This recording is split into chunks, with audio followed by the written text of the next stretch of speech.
Hey guys, all right. I know a lot of you guys have seen pictures of me going to the hospital a lot lately. Um, so, if you didn't know, I have been. What's up? Uh, Scott just peeked his head out. Doing videos? Yeah, you want to say hi? I love videos. So, He loves videos. Uh, anyhow, I've been doing. You're doing a live video. Yeah, update. Imagine that. Um, I've been doing kidney donor testing to see if I would be a good match for my brother. We started testing on November 1st, and November 1st, I went in and got a blood test done, a urine test done. I had to do 3 different days of, oh, hey, Trina. Hey, Anna. Hi, Krista. Hey, I love you guys. You're all so nice. Um, and so I had to do 3 days of blood pressure tests. And then that's stage one. And you have to wait to see if you pass all of those. Then you move to step two. Um, Step two was a 24-hour urine test. So you have a jug, and you pretty much have to pee in this jug for a full exact 24 hours. Krista says, "Don't look so serious." You didn't have to see the jug part, I guess. Yeah, apparently, it really wasn't that bad. So another blood test and the 24-hour urine test. That's step two. If you pass step two, then you move to step three. And step three is another blood test, another urine test. And in that blood test, they actually took the vials of my blood and overnight FedExed them down to Salt Lake to mix it with my brother's blood um, to see what our compatibility is.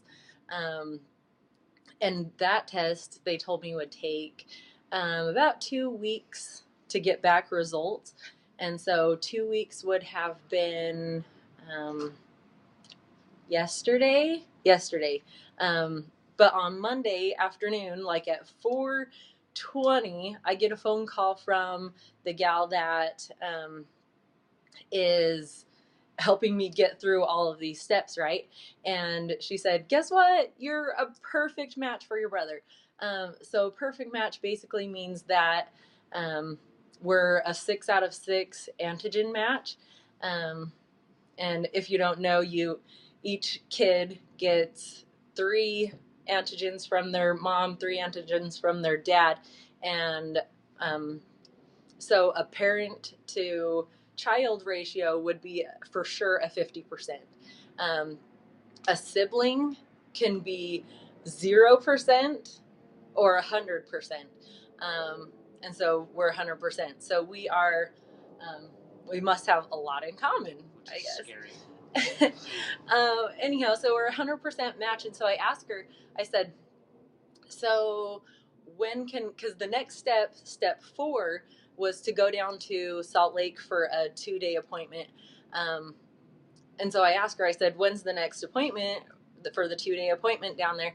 And she said, well, she just kind of like laughs and says, we have an appointment that opened up for tomorrow. Somebody canceled, and just kind of laughed. And I said, okay, well, what's the next appointment after that? And she said, not until the 20th or the 20th and the 21st of December. And so I'm like, man, that's like another 3 weeks of waiting. And so I told her, I said, if we can figure things out and we can be down there at 9 o'clock tomorrow morning, and this is like 4:30 in the afternoon on Friday, would that work? And she said, well, let me call and see if we can schedule the CAT scan. And so I called Scott and said, hey, we might have to take off in like 2 hours right after he got off of work to head down to Salt Lake. And she called me back and she said, yes, they could get me in for the testing. And so we knew that today's Thursday, right? Wednesday. we're down in Las Vegas right now for the Eric Worre GoPro event, and we've been planning on coming down here for like all year. And so stopping in Salt Lake was just like a little miniature stop of the beginning of this vacation. Anyhow, so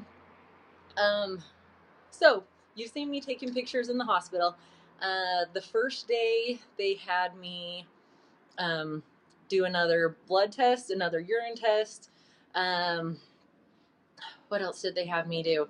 A chest X-ray, and then an EKG. And I've never had one of those before, right? That tests how your blood pulses through your body, right? Yeah, basically.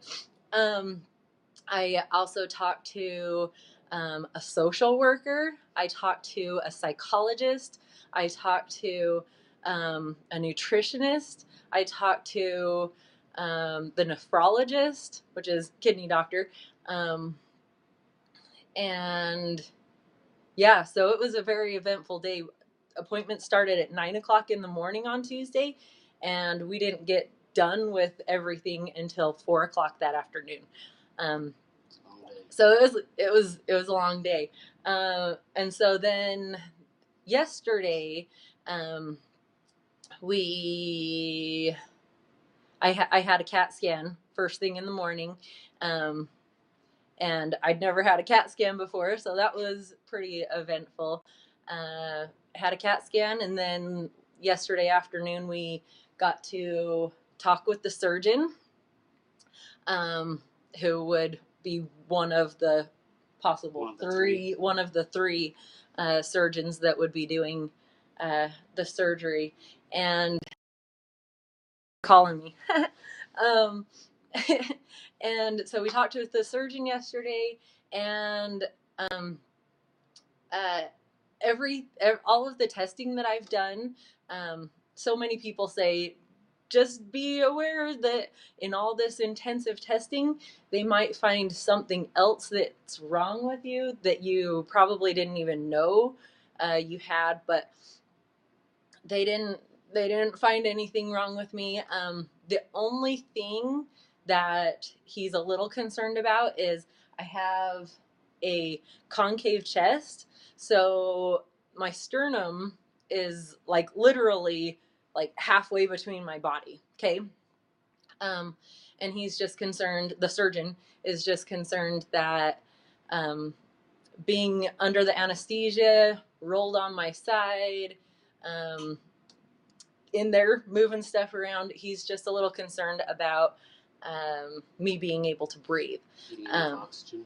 Getting enough oxygen. So he said he was going to talk with the other surgeons, let them look at my CAT scans, and see what they think. He said they might possibly have me go in for a pulmonary test to test the functioning of my of my lungs, to see how I'm able to breathe, I guess, how good my lungs are functioning. And other than that, I think we're good to go. So I'm basically just waiting now. I've done all the testing, I guess maybe with the exception of the lung test. I've done all the testing. We're a good match. My kidneys are functioning awesome. I actually have 2 kidneys. That was one thing they said is, some people go in to be a kidney donor and they only have 1 kidney. So I have 2 kidneys. They're about equal in size, right and left, which is good. Because if I did have one that was bigger than the other, they said that they would leave me with the bigger kidney, which would be a more functioning kidney, and then give my brother the smaller one. So I'm really happy that they're both equally in size, so that I'll still be good and taken care of, but he'll also be getting a really good kidney too. So yeah, so we're just waiting to hear back from the surgeons to see what they think. I have been under anesthesia one other time before, and obviously I made it through. So hopefully I'll be good. Ah, sounds like it. Yep, it is looking good. It is really, really looking good. Um, they said once they figure that out, we can be scheduling surgery in a matter of weeks. Couple weeks. So it'll be good. It'll be way good. All right, you guys. Well, thank you so much for listening to this, and then hopefully, I guess if anybody else wants to know how it's all going, I'll refer them back to this video. And then as soon as I hear back from the surgeon, I will let you guys all know how it's going. So, all right, you guys, have a good one. We're off to Tony Robbins. off to the conference, so we'll see you guys all later. Have a good one.